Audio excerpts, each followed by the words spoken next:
Okay, thank you, Karen. Good morning, everyone, and welcome to this webinar for the Egyptian British Chamber of Commerce, where we have worked with the Department of Trade of UK based in Cairo to get this show going. The role of the Chamber is to facilitate trade between the UK and Egypt for companies trading in both directions. And nothing sums up trade much more than retail, and also we're heading into e-commerce. I chair the Chamber, and I'm not going to go for very long, so we'll do some Q&A at the end. But we are joined this morning, first of all, by Sir Geoffrey Donaldson, who is the UK Prime Minister's Trade Envoy to Egypt. We also, as our guest of honour, we have Dr. Ibrahim Al-Shamawi, who is the Deputy Minister for Supply and Internal Trade. He's also the Chairman of the Internal Trade Authority in Egypt, and Dr. Al-Shamawi is actually uniquely well positioned to talk to us today across the two countries, because he remains a visiting professor at Exeter University, but that's where he did his doctorate, amongst other things. For many years, he ran his own consultancy, Westgate Consultants, working in this field, but now as Deputy Minister will give us a completely different insight. We're also joined by Maha El-Fangari, who's the General Manager of KAD, which is a commercial property management company, advising on those, and we'll hear more about that from the development side. And then we're going to get a case study talking about how Matalan, a UK brand, has come into Egypt. So it's a fascinating morning coming up. And with no more ado, I would like to hand over to Sir Geoffrey Donaldson for some words of welcome. So, Sir Geoffrey, good morning. Thank you for coming. And if you'd like to say something, we'd be grateful. Thank you. Good morning, Ian. I hope you can hear me okay. Yeah, thank you. It's a pleasure to take part in this webinar and to welcome all of those who are participating. And can I say especially a big thank you to the Minister for joining us today, and also for those who are going to contribute to the webinar. As Trade Envoy for Egypt, I see huge opportunities for UK companies, and not least in the areas of retail and e-commerce. And we look forward to hearing from Matalan, for example, who have recently entered the retail market in Egypt and have plans for significant expansion. I'm a great believer in businesses, hearing from those businesses who've already dipped their toe in the water in Egypt and have found it to be a positive experience. And I think that those growth opportunities for British businesses in Egypt and in the marketplace in Egypt are due in no small measure to the reforms that the Egyptian government has introduced, and which I believe are creating an environment, a trading environment for British companies that is very attractive. Of course, Egypt, in terms of its marketplace, is a growing market with a population currently in the region of 100 million plus, and expected to grow to 150 million over the next few decades. So this is a rapidly growing market, a market where the need for consumer goods is increasing, and the opportunity, therefore, for British retail companies is also increasing in parallel.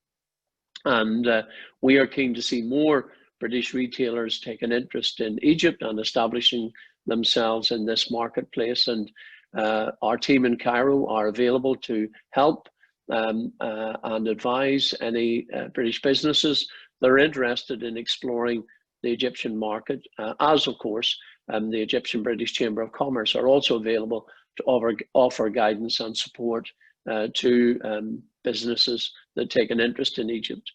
I believe that Egypt is also strategically and geographically well positioned. It is regarded as the gateway to Africa, strategically positioned in North Africa, but also with access to the rest of the continent, and of course the Middle East as well, and the Gulf region. So Egypt is a really good base for any British retailer or companies interested in proceeding with investment in e-commerce as well. And it benefits from existing trade arrangements with the rest of Africa, with the EU and the Arab region. Of course, we're working on concluding the new arrangements for a trade agreement between the UK and the EU in time for the beginning of 2021 on our new trading position as we leave the transition period following our exit from the European Union. So I'm very keen to encourage more British businesses to look at Egypt, more retail businesses and those involved in e-commerce as a very attractive marketplace, a place where the investment reforms have really helped British companies to establish themselves there in a very positive trading environment. And as I've said, Ian, our team are there to assist any British business that is interested in Egypt, and I hope that those who are joining us this morning for this webinar will benefit from what they hear from the Minister and the examples that they gain from those who have already, as I say, entered the Egyptian market. So without further ado, I'll hand back to you, and I trust that the seminar, this webinar will be beneficial for everyone who takes part. Jeffrey, thank you very much indeed for that. And with no further ado, I'd like to hand over to you, Dr. Ashmawi. As the Deputy Minister of Supply and Internal Trade, clearly internal trade covers everything to do with retail. So we would be very pleased to hear from you. Thank you. Thank you very much, Ian. It's a pleasure to be here today. Hello? We can hear you. Yes, we can hear you and see you. Thank you, Doctor. I was wondering, I thought I'm talking to myself. Anyways, let me express my thanks to all of you, and it's a pleasure to be in this webinar. Let me highlight a few things about the Egyptian economy. The Egyptian economy is one of the 3 largest growing economies in the world. Last year, we achieved a growth rate of 5.6%, an economy of GDP 220 billion US dollars, and expected to grow next year to 280 billion US dollars from 220, and expected to reach in 22 almost 340 billion US dollars. The trade sector represents 1/5 of the economy, of the Egyptian economy. It contributes to 20% of the GDP. That's to say almost 45 billion US dollars. The trade sector is basically employing 1/3 of the workforce size. The workforce size in Egypt is 30 million. 10 million of those are in the trade sector. So it's a labor intensive sector. It is investments, I believe, intensive sector. The government wants to grow this sector to 25% of the GDP in 3 years' time. We are on track. Let me tell you a figure here. Over the last 3 years, we went outside Cairo and Alexandria. Most of the commercial activities in Egypt are concentrated in both Cairo and Alexandria. After 3 years, I can proudly say that 9 governorates in Egypt out of the 27 are witnessing humongous projects in commercial activities. For instance, in Gharbeya, which is one of the central governorate in Egypt, we have an investment with the private sector of 7 billion Egyptian pounds in a mixed-use commercial activities on 83 acres. Different commercial activities, big commercial center by Al Hokair, showrooms, logistics parks, warehouses, hotel, office buildings, clinics, and social clubs. So we started working on the infrastructure of the trade sector. Nevertheless, I have to say that last couple of weeks, we started the Egyptian Mercantile Exchange. And I've been nominated as the first chairperson of the Egyptian Mercantile Exchange. Besides that, we are having a big project of 45 billion Egyptian pounds in strategic warehouses, whereby we are building 7 big strategic warehouses across the country. That's to raise our food reserves from 6 months to 9 months. The infrastructure was not there, so if we are to invest in the coming period, we are investing heavily in the trade infrastructure. The consumer business and retail business is growing per annum at 22%. And let me say a figure here in this context, that Egyptians' private consumption in retail amounted to 2.2 trillion Egyptian pounds last year. And it is expected to grow within a couple of years to 3.2 trillion. So this is 30% increase in consumption. 30% of consumption is in the food and beverage sector. So a market that is growing at 5.6%. Of course, because of the COVID-19, it is expected that we grow less, and it is expected the GDP growth rate amounts to 3.7%. Nevertheless, the increase in population, which is 2.6% per annum, that makes Egypt is growing by 2.5 or 2.6 million inhabitants per year. The per capita income is growing, specifically in the low-end segment. Almost 5% of the population at the very high end.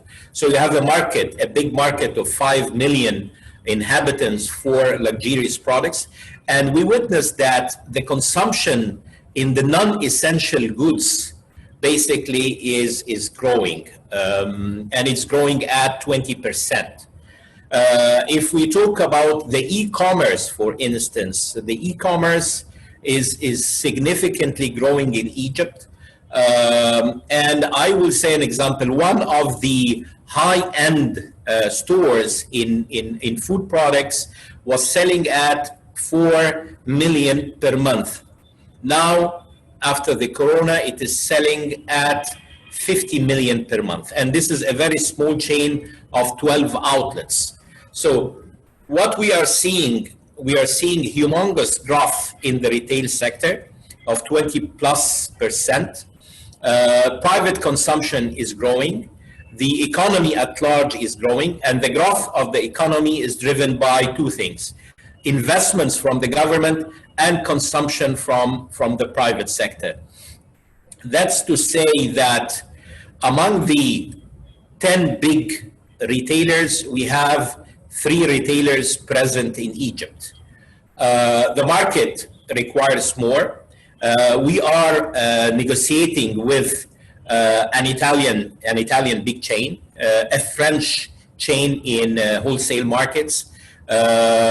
We have the Lulu Group, which is an Emirati group, invested last year $500 million and is expected to grow its business by 100%, having $500 million in the retail sector. So we started seeing appetite from international retailers to be present in Egypt. As said, the market is growing. It's a big market size. Private consumption is growing. GDP is growing. Growth rate is high. And the consumer appetite is very much growing. Not in the, as I said, in the necessity business, but in other businesses as well. So to conclude, I would say that it is an opportunity to be present in Egypt. I know that maybe Sainsbury in the past years didn't have success in Egypt, but from what I see from the negotiations that we have with different retailers and wholesalers, I can see that this business is growing, and it's about time to rethink penetrating the Egyptian market with big retailers. The supply chain in Egypt is getting better. The efficiency is increasing. For instance, I will talk about one of the things that might be interesting for you. In the wheat business, we used to have like 25 silos in Egypt. Now, after 4 years, we have 75 silos across Egypt. That increased the capacity of our storage in wheat from 1.7 million into 3.8 million ton. That's to secure wheat for 6 months. So that is an industry that tells that consumption is going high. The appetite of investors to invest in the infrastructure of trade is appealing. From my side, I can see that clearly. Being the chairman of the Internal Trade Authority, I can see lots of investors, whether locals or regional or even foreign investors. In this content, I would mention a name like Rungis in the wholesale market. We closed an agreement with Rungis last year to run, manage, and operate 5 wholesale markets in Egypt. Last week, I closed a deal with the Lebanese to have a wholesale market in clothing, and it is an investment of 300 million US dollars. So what I'm trying to say in this presentation, that Egypt became a destination for the retail business. Market is growing, population size is growing, all macroeconomic indicators are quite healthy. Lots of, I believe, of European partners are talking with us.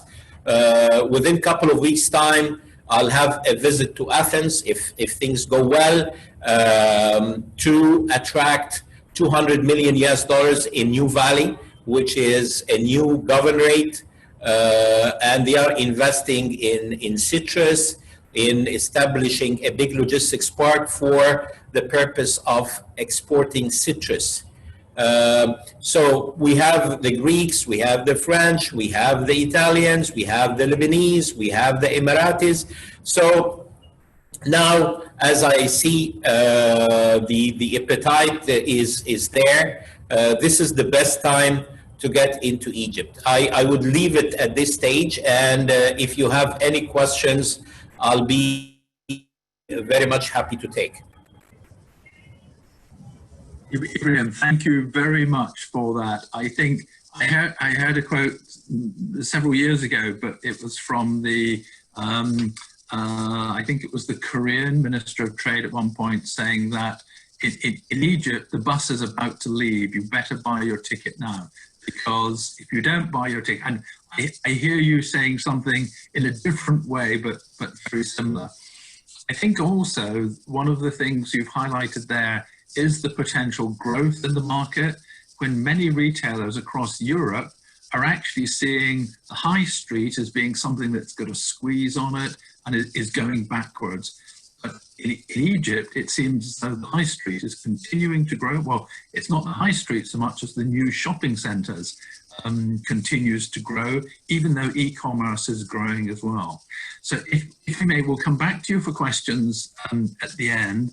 But I think this particular issue is something which will be picked up by Maha El-Fangari and KAD, the consultancy that Maha is the general manager of, advises people in the retail trade, primarily looking at the opportunity. As I understand it, it's the opportunities that exist in shopping centres, but I think you're going to tell us a little bit also about the development of e-commerce. So if I may, I'll hand over to you now. Thank you. My name is Maha El-Fangari, and I am the General Manager for CAT Commercial Property Management. And I'm here today to cover for Engineer Ilham El-Kirdani, the CEO of the company, who had to be away today. Today I'm going to be talking about the retail trends in Egypt, and starting with an overview of the online shopping scene in Egypt. We enjoy a growing population. We currently have over 100 million capita with an affluent middle class who are open to new retail options and concepts. What happened in 2016 was the devaluation of the Egyptian pound, which greatly impacted the purchasing power of Egyptians. And but by 2018, we were going back to normal, and things were starting to stabilize. So in the current time, we have in 2020, we were hit by the COVID-19 pandemic as everybody else in the world. And we want to have a look at how it impacted the world in general and Egypt in particular. People started shifting towards e-commerce as opposed to in-store purchasing, with the high-income people making contributions in terms of value per purchase versus the low and middle-income consumers who were more likely to buy local brands purchased in greater volumes. As per the USDA, Egypt's hotel, restaurant, and retail food sector was expected to grow by 15 to 20% in 2021, but with the COVID-19 break-off, the first half of the year was greatly impacted, but we are seeing things slowly getting back to normal. Which sectors thrived more than others in terms of e-commerce at the time? It was the purchasing was more based on essential versus non-essential, with the essential products were both being shopped in store and more on e-commerce platforms. The shutdown we experienced a shutdown for less than 3 months with the main retail shopping and apparel and fashion. But Egypt, if we compare it to other parts of the world, was less impacted by COVID-19 in terms of its impact on shopping and retail business. The Egyptian government, with every crisis, we have some opportunities. And to offset this repercussions on the economy, the Egyptian government took a few steps. One of them was raising the online payment limits and increasing tax exemptions. But the opportunities were for those who did not have an online presence to expand leisure and entertainment offerings to customers, to offer customers an enriched in-person experience. And they have started to modify their marketing strategy and offer it by offering virtual stores. Today, we see a lot of restaurants in Egypt now that are required to offer their menus to be run by QR code to ensure that we have contactless shopping with contactless payment methods, implementing sanitization procedures and social distancing seating to attract customers, which ultimately was to the benefit of the consumer. Okay, so the growth of e-commerce, according to a study by Oxford Business Group, it said that the penetration of total retail sales in Egypt was 2.5%, and it was supposed to be growing by 33% annually to reach 3 billion by 2022. But of course, with the COVID-19 outbreak, the figures have maybe even more accelerated or increased than these figures. We see that the largest categories that are being sold online were electronics, beauty, and groceries, and they're growing fast in a fastest pace. We have seen also a few online platforms that have been introduced recently, like GoodSmart and InstaShop, which are platforms that allow you to do your grocery shopping and basic shopping from pharmacies and the bakeries and everywhere, to do it through one platform, whether InstaShop or GoodSmart, and GoodSmart allowing you to make online payments or cash on delivery.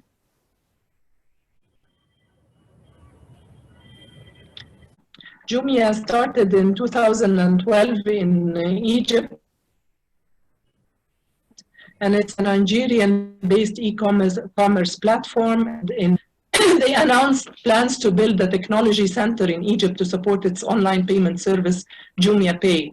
Jumia Pay is supposed to help shoppers or not shoppers actually, to help individuals who want to make payments for their bills online, like their electricity, telephone, and so on. This has also encouraged a lot of individual retail stores to engage or apply for selling their products through Jumia Pay, and as a way to boost their business. Souq is an Amazon company owned by Amazon, and it's the most popular in Egypt and the Arab world in general, as it offers few services that are not offered elsewhere, with a partnership with some banks to create installment payments, payment plans, and or cash on delivery. So it's becoming very popular and trusted because of its accuracy in delivering the order and after sale service. And both platforms are competing to offer their consumers attractive discounts and special deals. If we move on to the Egyptian retail market supply and demand, we will see and talk about how it all began. Where on the right-hand side, you will see a picture of City Stars, which was the first mall that was established in 2004. It followed the lift of the ban on import of clothing in 2004, which impacted the commercial scene dramatically in Egypt, as it encouraged retailers, new brands to open in Egypt. And the City Stars started as a super regional center that started in 2004 with a GLA of 100,000 square meters in phase 1, and expanding to almost 160,000 square meters with the completion of phase 2, which was already operational at the moment. Upon opening its doors, the City Stars managed to attract a number of international brands like Spinneys, H&M, Marks & Spencer, and Zara, to name a few, and became the only destination at the time for high-income consumers to shop around. City Stars paved the way for investors from the Gulf region to come and invest in Egypt, as they found the investment in the mall business very attractive and lucrative. This slide shows a sample of the regional malls that we have in Egypt with their GLA and opening dates. Some of them are still, we have City Stars in Cairo, Green Plaza in Alex, Mall of Arabia, Cairo Festival City, and Asyut City Center, Citadel Plaza, Cleopatra Mall, Madinati Open Air Mall, Mall of Egypt, East Town Cairo, Amar Square, Tanta City Center, Uptown Cairo. This presentation will be shared with you, so you can look at the different areas and GLA for each. If we look at the commercial scene in East Cairo, basically it's divided into two main areas, which is East Cairo, which encompasses the fifth settlement, new administrative capital, Madinati, Mustaqbal City, Shuruk, and New Heliopolis.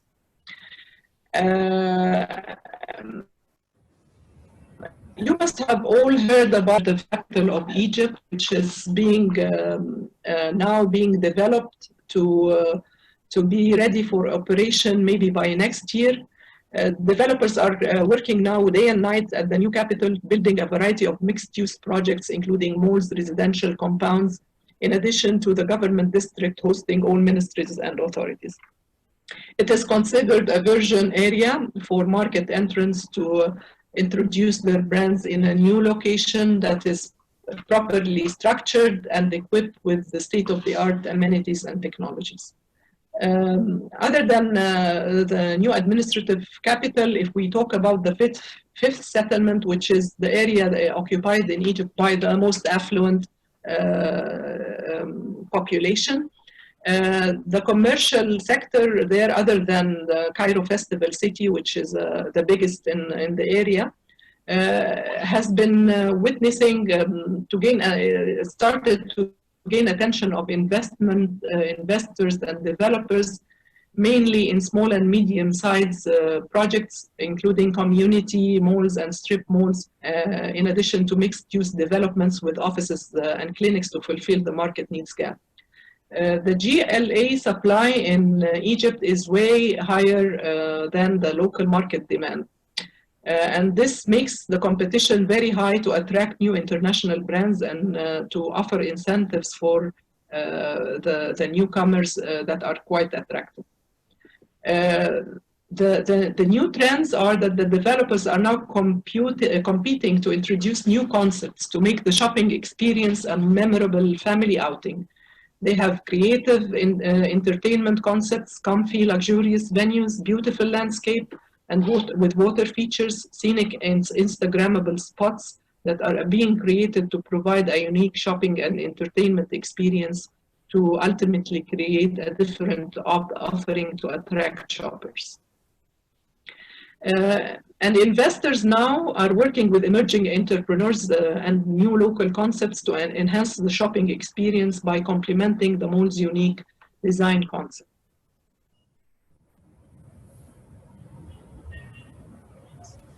If we talk as the Sheikh Zayed 6th of October City and Alexandria Desert Road, you will see a number of malls like Mall of Egypt, one of the super regional malls, Mall of Arabia, and its extension, which is currently being open. Its soft opening was in past few months, but is gradually starting to open new stores. Dandy Mall and many other existing and future malls are now appealing to international brands because they mainly comply with international design standards, operation criteria, making the area, giving it a unique positioning. All malls are currently competing to become bigger, different, creative, and to introduce new, innovative, and attractive concepts. We saw in West Cairo a new trend of opening small open-air plazas with a variety of F&B and entertainment offerings, in addition to the office space available. So basically the F&B and entertainment serves the offices and clinics in the area. This is becoming a trend in West Cairo, and examples of these offerings are Arkan Mall, Cairo Business Park, Americana Plaza, Gezira Plaza, and many others have gained enormous popularity, especially with the younger crowds that are seeking a differentiated offering, ultimately resulting in an unparalleled outing experience that sets the trend for developments in other parts of Cairo. Now, if we talk about things that would make you want to expand your business in Egypt. So what's so attractive about doing business in Egypt? We have a growing domestic market with the Egyptian consumer market is expanding, with the emergence of a more affluent middle class and a population of 100 million increasing by 2 million every year. The growing acceptance of modern retail concepts makes Egypt an attractive destination. And we are currently working very heavily on the infrastructure to receive more than 15 million tourists on average. And we can see all over and new roads that have been paved to receive a larger amount of traffic, and it's really becoming fascinating that even Google is not able to keep up with the changes on the ground. If we look at the retail, we have a retail greenfield, which means that it's still populated by micro enterprises, making it a greenfield for big players. We are witnessing a shift from fragmentation to concentration. There is a huge opportunity for big international retailers to penetrate the market. Index ranks Egypt as the 26th in the world in 2019 in terms of growth potential, and second in terms of low market saturation. Add to that the low cost base, as the wages in the wholesale retail sector average is $50 weekly, which is like $200 per month, which is really compared to other areas in the world, it's quite cheap. Every year we have more than 343,000 university graduates entering the workforce and high school graduates that speak English language. Okay. Apart from the very popular areas in Greater Cairo, manifested in West and East Cairo, we have a great opportunity to invest in the Egyptian governors, as have been explained by Dr. Ibrahim Al-Ashmawi. We have a supply currently of about 3 million square meters of GLA, of retail space, distributed mainly in main cities like Cairo, Alexandria, and Giza. But we have 27 governorates with very little supply that is able to receive at least 2 million square meters of GLA. The new administrative capital also adds a great opportunity for retail growth. We currently have around 450 international brands that are monopolizing the retail scene. These are focused on retail, F&B, and entertainment. So it is a very good opportunity for other brands to come and explore the market in Egypt, and because they have special treatment. What will they enjoy? We have, and the new franchise law will be introduced very soon. We have the inclusion in the government of a white list in an attempt to reduce bureaucracy and facilitate customs procedures for all the international brands to avoid being stuck in the customs and waiting for permits here and there. We have special incentives from mall owners, as you will see in many of the regional malls. The developers are starting to offer incentives such as capex contributions, which is capital expenditures contributions, making incentives like the first year free rent, or giving a revenue share only sometimes, or with minimum guarantee, and many more incentives that make only for the international brands to attract new players in the market. So, and it would be an entry to an untapped market with a huge potential and eager shoppers, whether in the new capital or the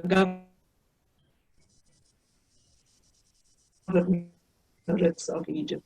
There's any questions that you might have. Thank you. Okay. If I may, Maha, we'll pick up questions at the end, but thank you for that.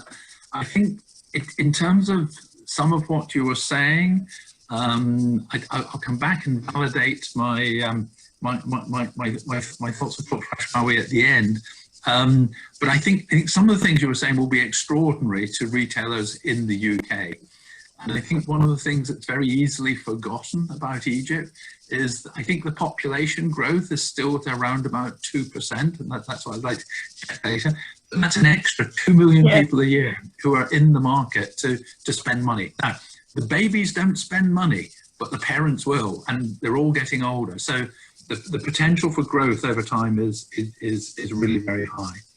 But one of the other challenges that one hears when talking. Well, I'll come back with the questions at the end, if I may. Okay. Because I was going to come on to one of the challenges that is raised by UK retailers is the day-to-day operational challenges of actually either getting going or running your business in Egypt. And the example that we have as a case study today is of Matalan coming in. Matalan are working with the local partner, Nile Projects, and I'm going to ask Gamal to come on. So, and I understand you are the brand manager, so I think basically you're in one of those roles where if things go wrong, it's all your fault. So I think I'm hoping that you're going to help tell us a little bit about the experience of bringing Matalan into Egypt, to bring to life for people in the UK. You know, is it impossible? Because it's a strange country. Everyone speaks Arabic. Now, if anyone's interested in international business, you know, it's you know, you have to deal with some markets. I hope you can actually tell us a little bit more about your experience bringing Matalan in. So I'll hand over to you now. Thank you. Thank you so much, Ian. Okay, I'm Gamal Khalid. I'm Matalan brand manager. I'm gonna take you through a journey how we started Matalan in Egypt. But first, let me share with you our company profile to let you know how the retail business grow rapidly in Egypt. So I'm gonna share my screen. So Nile Projects was founded in 1972. A small family business owned by Osama al-Naggar, which later grew into Egyptian holding company established in 1985. Now we have a variety of fields, including fashion, automotive, and real estate. So in terms of fashion, Nile Projects operate a portfolio of 40 plus brands of Egyptian and in Egypt and Jordan market, making us the largest local retailer in Egypt. It's very important to start business in Egypt to have a local arm or a local retailer to start your business, because Egypt is tough in terms of importing goods. So it's really important to have an arm in Egypt to handle your business. In automotive, Nile Project is a sole importer and distributor of Bridgestone and Firestone in tires. And quickly, Nile Projects in numbers, we operate across Egypt, Jordan, and KSA. We have 120 retail stores. We have over 3,000 employees, 20 offices nationwide. And again, with the COVID-19 situation, now we have 2 e-commerce websites. I also wanted to share with you how the company growed from our first store, in retail store in 2005, first Child and Key store. Like Dr. Maha said, when the City Stars opened, we started our first Child and Key store. Then we moved in 2006 to open our Tommy Hilfiger store, first Tommy Hilfiger stores. In 2009, Ferragamo, Salvatore Ferragamo, and 2010, Burberry. And 2013, we launched our first Tommy Hilfiger store in Jordan. And 2014, we opened Calvin Klein, Polo Ralph Lauren, and D store in Egypt. In 2015, we launched our first luxury boutique mall in Alexandria called Dizania. In 2016, we launched first Liuju store along with Calvin Klein in Jordan. And 2017, we opened the first Hackett London store. 2018, we opened first O5 store. And in 2019, we signed the master franchise agreement with Matalan, and we opened the first Matalan store in 2020. So this is a quick preview for our fashion brands portfolio. And as you can see by yourself, we have a lot of luxury brands served in Egypt, along with lifestyle brands, and ended here with Matalan, which have a unique and different DNA from the rest of our portfolio. Here's some quick pictures for our stores. I started for sure with the English brands, with the British brands. Here's Burberry and Hackett London, Salvatore Ferragamo, Polo Ralph Lauren, Calvin Klein, and Tommy Hilfiger. All those brands are opened across all of Egypt. Like for Tommy Hilfiger, for instance, we have more than 15 stores in Egypt, Southern Keys, more than 10 stores in Egypt. And we have our own concept stores. First one is D-Store. It's a multi-brand luxury concept. And we have O5, which is a lifestyle multi-brand concept. This is one of the picture of one of the current D-Store here in Egypt. It's a luxury brand concept which sells all our luxury brands like Burberry, Missoni, Salvatore Ferragamo, D-Squared, all those brands under one roof. And also we have here our second concept, which is O5, which is a lifestyle brand concept, which serves Tommy Hilfiger, Calvin Klein, Hackett, and Polo Ralph Lauren under one roof. And by the way, O5 in 2021 will open 10 new stores. We're chasing with developers to open new malls, to open more shops, to cover the whole, all Egypt.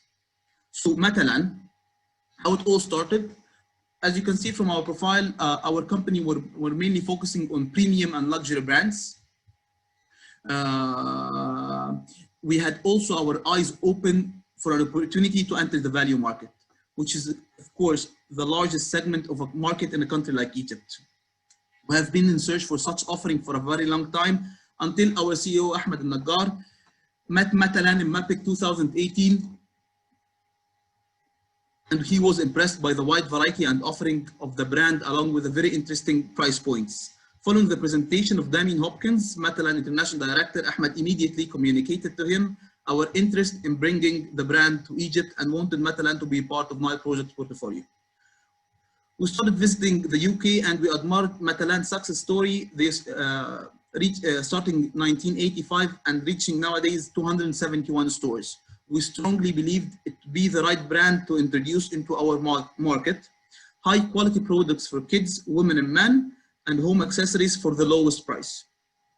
Accordingly, we signed the franchise agreement and immediately started securing prime locations in all of Egypt, starting with the first one in Mall of Egypt, and we have a plan to have 20 plus Matalan stores in all of Egypt. It's also important to highlight the support of International Trade Department of British Embassy in Egypt during the visit of Matalan delegation. This is a picture for our current store in Mall of Egypt. It's the first one. We opened this first store in Mall of Egypt in May 2020. The store in prime location with gross space 1,880 square meters, offering kids, women, men, and home collection. It was for sure challenging for us to open in May 2020 during COVID-19 pandemic global shutdown, but we were extremely focused and motivated to stick to our plan. And the virtual support we received from Matalan was a crucial factor for the opening to happen. And all safety and social distancing measures were our top priorities, as you can see from the pictures.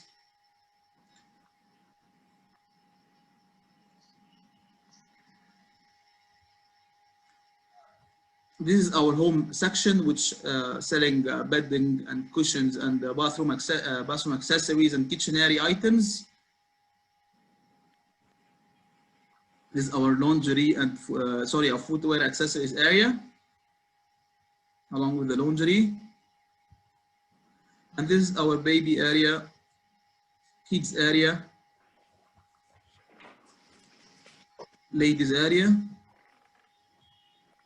and men's, final men's. This is the small marketing campaign we did because of the circumstances of COVID-19. So we did some PR.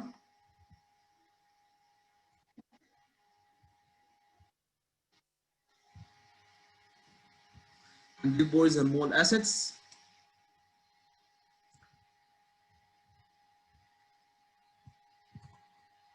Social media insights. So we reached 9,000 followers.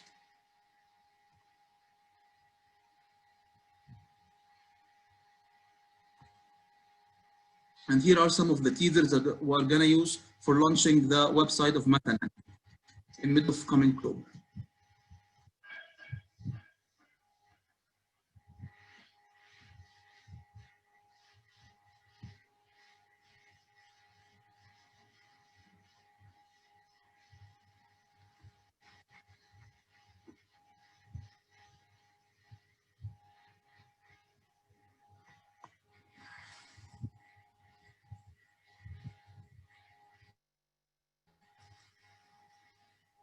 I want to share with you our rollout plan for the coming autumn winter. So in coming October, we're gonna open Almaz City Center, then Open Air Mall in Madinati, then Cairo Festival Mall, and we're gonna launch matalan.com.eg in the coming October next month.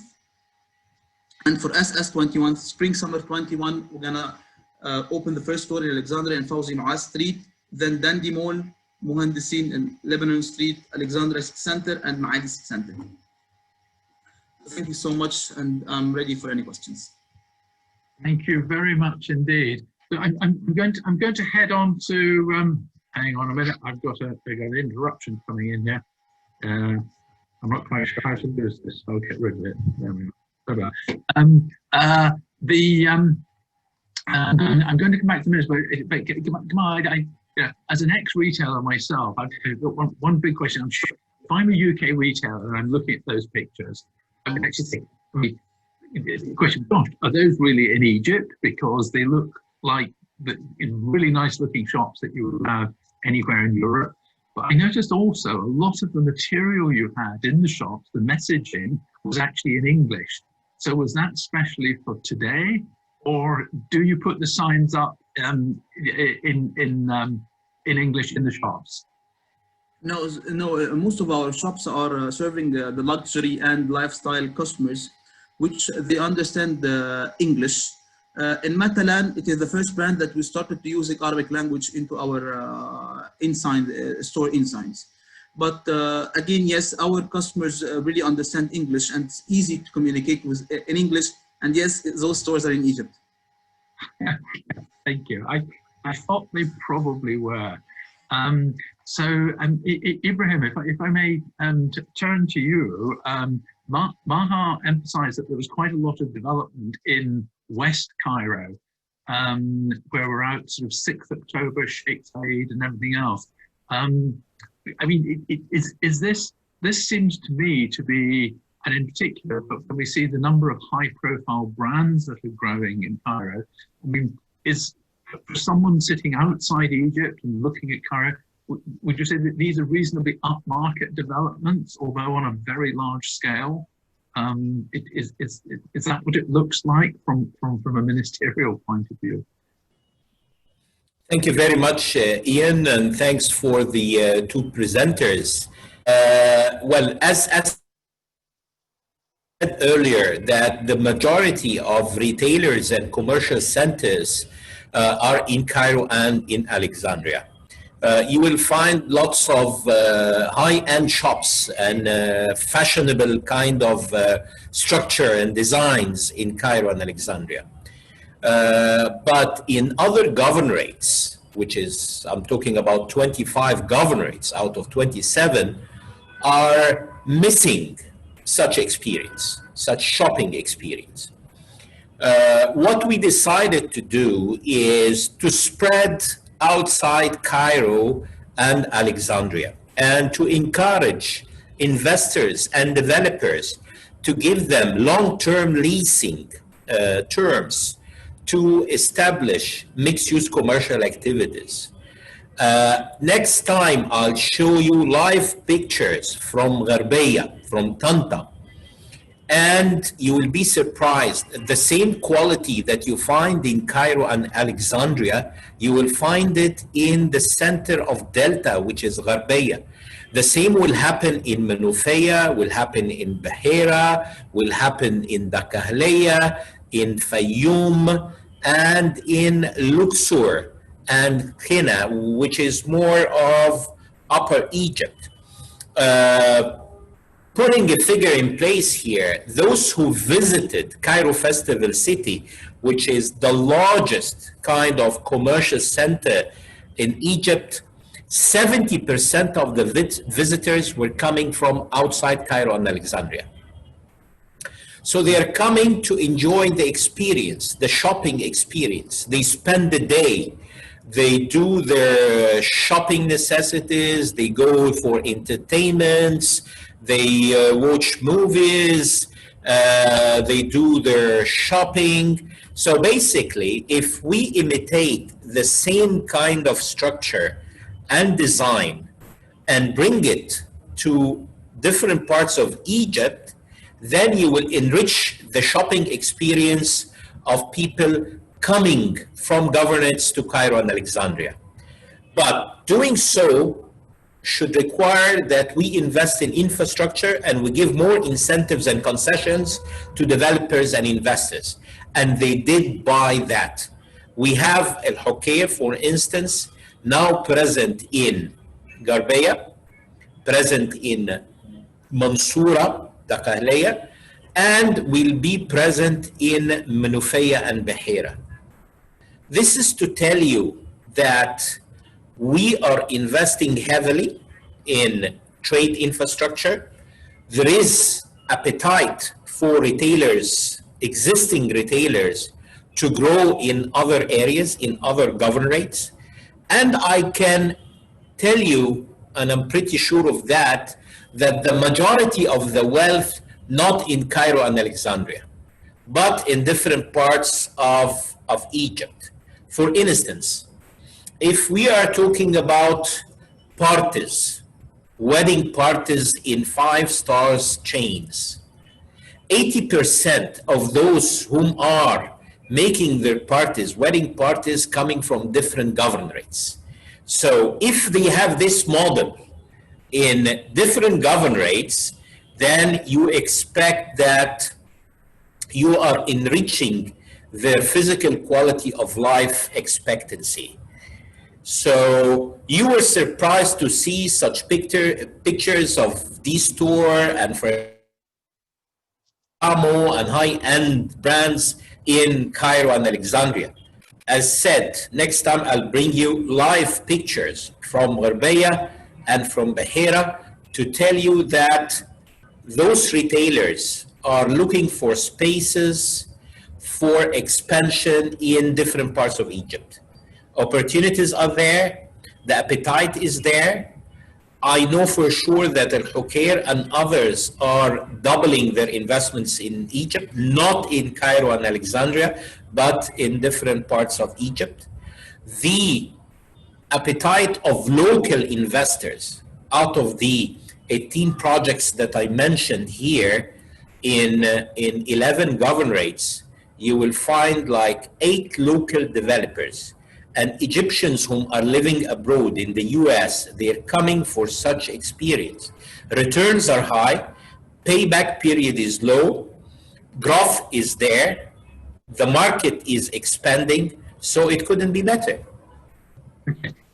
If I'm a UK investor and I'm looking at this, where would you point us at to get the information? So, because as you know, at the end of the day, to put hand money over, you want it to feel real. So what would we look at to capture the data, or even population sizes? Where would we look to actually just develop our thinking if we're looking at Egypt as an investment destination? The Delta area. I will be very much focusing on the Delta area. We are speaking about 7 governorates in the Delta area. And I have to tell you, when the developers started across different parts of Egypt, they received lots of, I would say, proposals from different retailers to have presence in governorates. As said, and I'm taking this experience from the banking industry. If you look at the savings rate and the borrowing rate in different parts of Egypt, you will find them high in the Delta area. So they have the purchasing power. If you look to the car industry, you will find that in the Delta area, the most buyers coming from the Delta area for the high-end brands in cars. So I believe they are not interested to be living in Cairo, but they will still live. They will still live in different parts of Egypt. They would invest in Cairo, so you will find that they have second homes in the big compounds in Cairo, but they are not living there. They are still living in their governorates, but they will invest in Cairo and Alexandria. So if you transfer such experience that we have in Cairo and Alexandria to different governorates, I believe that the consumption will be increasing. They come to Cairo over weekends. Yeah. So if they have, I'll tell you, for instance, Spinners in Gharbeya, when they open, imagine how many visitors to Spinners in the first day in Gharbeya. I have no idea. 40,000. Wow. In the launch and in the opening, in the commercial or soft launching, 40,000 were there. On average, they receive now per day like 4,000 to 5,000 clients. So that proves that the appetite is there. And if you invest in Delhi, in Delta area, and in other areas, customers will come to you and buy from you. So it's not only Cairo and Alexandria. And that was the bet, that the government has to encourage developers and retailers to go outside Cairo and Alexandria. If I may, I think the one of the things that I always think of is it's the scale in Egypt. I may be a little out of date, but my numbers used to be, Greater Cairo was around 20 million people. Alexandria is probably up at about 8 million people by now. But we had a presentation at one of our events in London before COVID, when people were talking about energy development, and someone was talking about the importance of developing in the villages. But the idea of a village to the Ministry of Energy, or whatever it's called at the time, something like 300,000 people.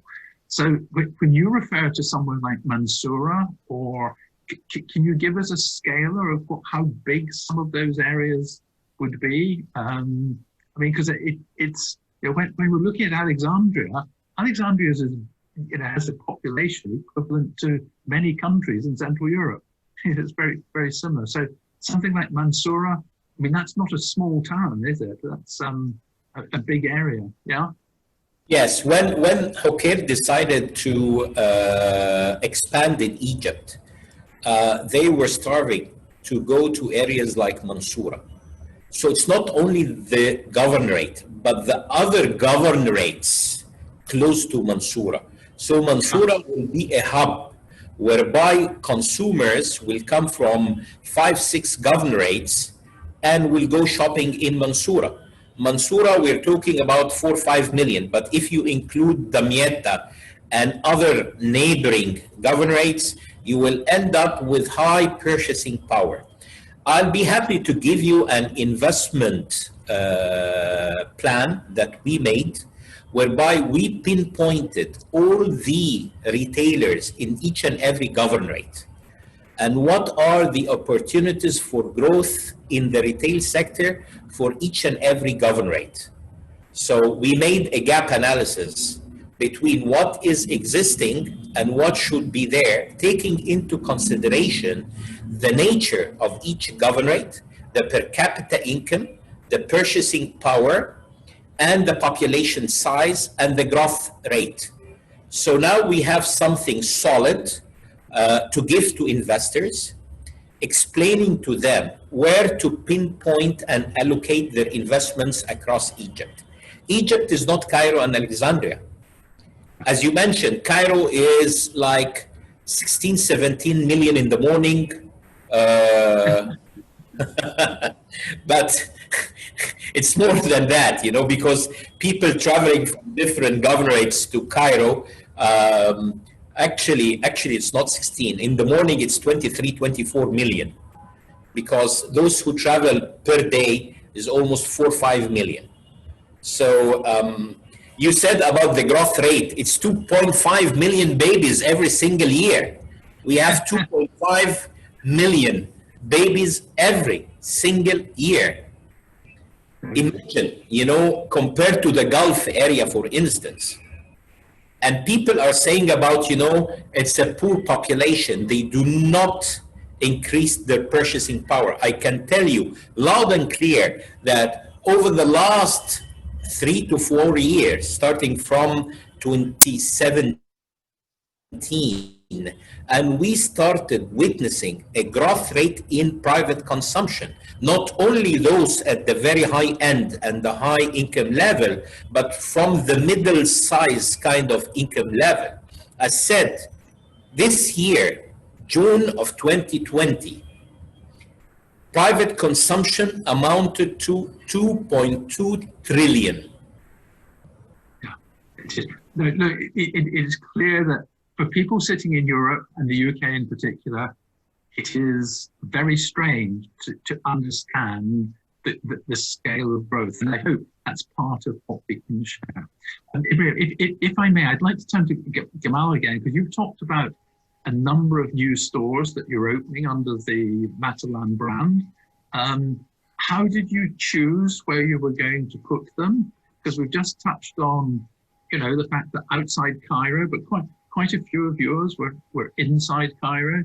So how have you chosen where to put the outlets? So let me first thank Dr. Ibrahim for the informative for the information. I want to actually share with you a quick story. We for our customers, we do home delivery, and you cannot imagine the amount of deliveries we send to Upper Cairo and to Menofia and to Tanta and to Mansoura, daily deliveries for those customers that Dr. Ibrahim was mentioning. Again, as we told you, Egypt is 100 million population with a brand like Matalan, serving the huge, like 95% of the population are able to buy easily from Matalan. We're speaking about 275 pounds average price per piece. So we actually started Mall of Egypt. It's one of MAF malls, Magid Al Futain malls. He is one of the big developers here in Egypt. And then we began in a conservative way to test the market to see how the potential of the brand. We opened in the middle of the pandemic COVID-19 circumstances, which was really hard to understand if the brand is successful or not. But believe it or not, the numbers are really promising. And immediately we were thinking to expand the brand, and we started with Al-Maza City Center. Is also one of the MAF malls, Magid Al Futain malls. Then later on, because we have stores in all of Cairo, Alexandria, and now, yes, we are trying to expand into Upper Egypt and Said and all these places. So by the numbers, we know where is the potential, we know where is the traffic, we know what is the sales and of each mall. So that's how we pinpoint our locations. Okay, thank you. Now, I think if we have limited time, but we have a little bit of time for anyone who is tuning in and to pose questions, because otherwise I could rabbit on all day. And we have Q&A. There's a Q&A button at the bottom of the screen. If anyone would like to put in questions, then we would be very happy to share them, and I will do my best to get someone to answer them. There we are. When those come in. And whilst we're waiting for the question, Dr. Ashmawi, from a government point of view, what do you most want? Do you want more brands, or do you want? It seems to me you've got enough investment for the property side. If out of today you could wave a magic wand and something happened and someone turns up from the UK, what would you most want to see from the UK today? Well, thank you very much for the question, Ian. Egypt is open for business. This is number one. Number two, if I'm talking to British investors, I would encourage them to come and invest in, I would say, high-end brands. There is a big market for high-end brands in Egypt. That's to say that other brands as well, targeting the middle income level, will have a very big opportunity as well. But many, they believe that the high-end brands are good for Dubai, for instance. If you go to Dubai Mall and you will find all the high-end brands there, you will be surprised that most of the purchasing come from Egyptians. Yes, that I would tell you loud and clear that 25% of luxurious goods in Dubai Mall are sold to Egyptians. So if they are present in Egypt, in Cairo, Alexandria, and the Delta, I expect that the purchasing power will go high. So you have, you know, in central London, you have Bond Street, and in Bond Street, you find all the high-end brands. If you take this experience and have it in Cairo or in area outside Cairo, because we are now into getting outside Cairo, outside the center, going to the suburbs.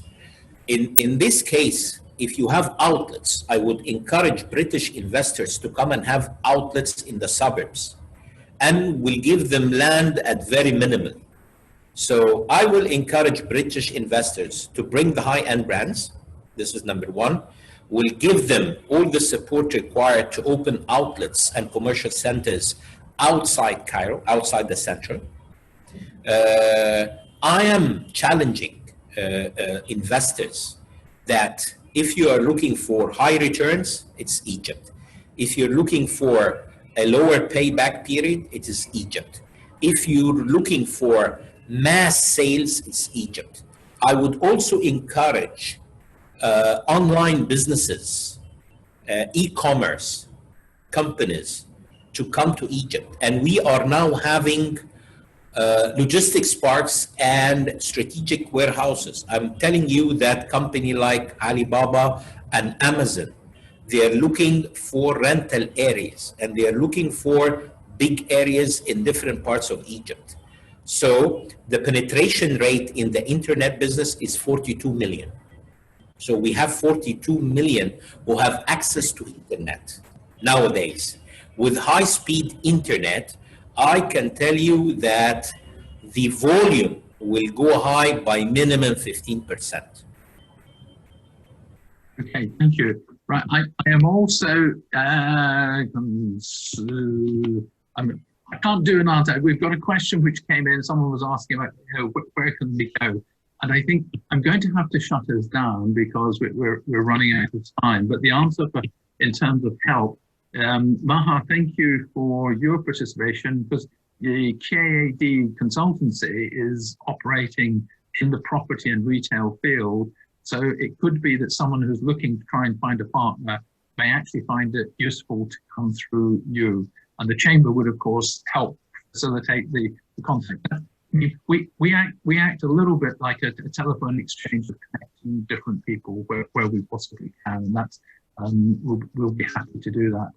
And indeed, when we've touched on retail moving to e-commerce, the Chamber is just in the process of launching. There was a slide up at the very beginning of what we were calling the Trade Accelerator.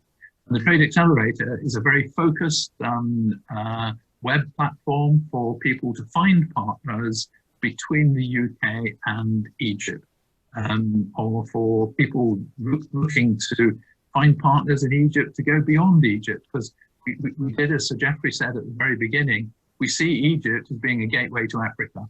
And for businesses in the UK who are looking to make visits to Egypt and do things, the commercial team at the British Embassy who have helped organise this event today, they're very happy to help on that as well. And for those of you around the country, part of the help today has come from the retail and the e-commerce specialists from the DIT regional teams in the UK. So we're grateful to all of those people for their help in getting this today. Most of all, it's my thanks to the people who have been willing to present and answer questions. So Maha El-Fangari, Gamal Ahmed, or no, Gamal Khaled, I apologize, I got it wrong, and you, Dr. Ashmawi, taking the time from, we know, I mean, to have moved from the private sector into government, it always have the greatest respect, because instead of, being able to do things for clients who say thank you, you go into government jobs where no one ever says thank you. But today, it is a thank you for your help today, also to Kamal and Maha. So thank you to you, and thank you for those behind the scenes who have helped put the show together. So, okay, I look forward to seeing you all in person sometime, probably in a post-COVID world. But it's nice to see Egypt making progress, or such good progress, despite the COVID it's currently running. So thank you all again, and goodbye.